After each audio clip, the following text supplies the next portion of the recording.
রাখি বন্ধন উৎসব হলো একটি মহাপবিত্র এবং সুন্দর সংহতির অনুষ্ঠান। এই অনুষ্ঠানের দ্বারা ভাই বোনের মধ্যে ভালোবাসা ও স্নেহের বন্ধনকে দৃঢ়, শক্তিশালী ও পুনরুজ্জীবিত করে তোলে। এই চিরন্তন পবিত্র উৎসব পরিবারের সকল সদস্যদের পাশাপাশি সমাজ তথা সমগ্র মানবজাতিকে সুসম্পর্কের বন্ধনে আবদ্ধ করে ও ঐক্যকে নিশ্চিত করে। এই প্রসঙ্গে মহাউপনিষদের অধ্যায় 6-তে উল্লিখিত সংস্কৃত শ্লোকটির উল্লেখ করা যেতে পারে। উদারচরিতানাং তু বসুধৈব কুটুম্বকম, অর্থাৎ এক উদার চেতনা সম্পন্ন মানুষ এই পৃথিবীর সবাইকে একই পরিবারভুক্ত ভাবে। সমগ্র বিশ্ব এক পরিবার, এই ধারণাটি রাখি বন্ধন উৎসবের ক্ষেত্রে প্রাসঙ্গিক, কারণ এটি বৈশ্বিক দৃষ্টিভঙ্গির উপর জোর দেয়। ব্যক্তি বা পারিবারিক স্বার্থের চেয়ে সামষ্টিক কল্যাণকে অগ্রাধিকার দেয়। হিন্দু পঞ্জিকা মতে শ্রাবণ মাসের শুক্লপক্ষের পূর্ণিমা তিথিতে রাখি বন্ধন উৎসব পালন করা হয়ে থাকে। রাখি বন্ধন উৎসবের উৎপত্তি খুঁজতে গিয়ে মহাভারতের কাহিনী সম্পর্কে জানতে পারি।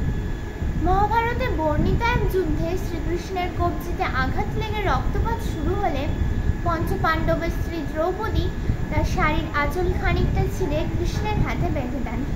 দ্রৌপদী তার অনাত্মীয় হলেও তিনি দ্রৌপদীকে তার বোনের মর্যাদা দেন।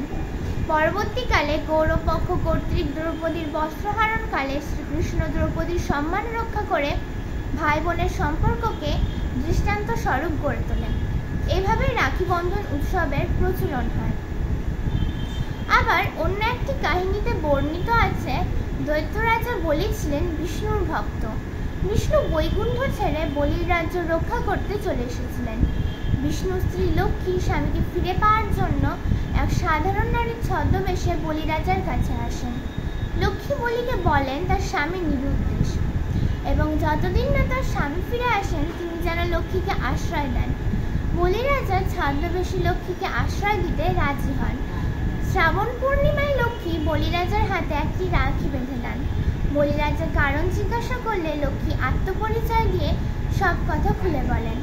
এতে বলিরাজা মুগ্ধ হয়ে বিষ্ণুকে বৈকুণ্ঠে ফিরে যেতে অনুরোধ করেন। এমনকি তিনি বিষ্ণু ও লক্ষ্মীর জন্য নিজের সর্বস্ব ত্যাগ করেন।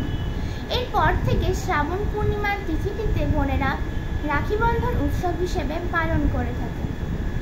ইন্ডিয়া কালচার্স কোয়ার্টারলি ভলিউম 25 থেকে জানা যায় যে 326 খ্রিস্টপূর্বাব্দে মহামতি আলেকজান্ডার ভারত আক্রমণ করলে আলেকজান্ডারের স্ত্রী রোজানা রাজা পুরুকে একটি রাখি পাঠিয়ে তার সাহায্য প্রার্থনা করেন, যাতে তিনি পুরুকে কোনো আঘাত না করেন।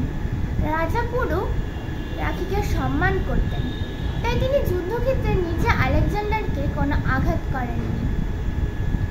পুরাণ মতে রাক্ষসদের সাথে দেবতাদের যুদ্ধে পরাজয়ের মুখে দেবরাজ ইন্দ্র দেবগুরু বৃহস্পতির সাহায্য প্রার্থনা করেন।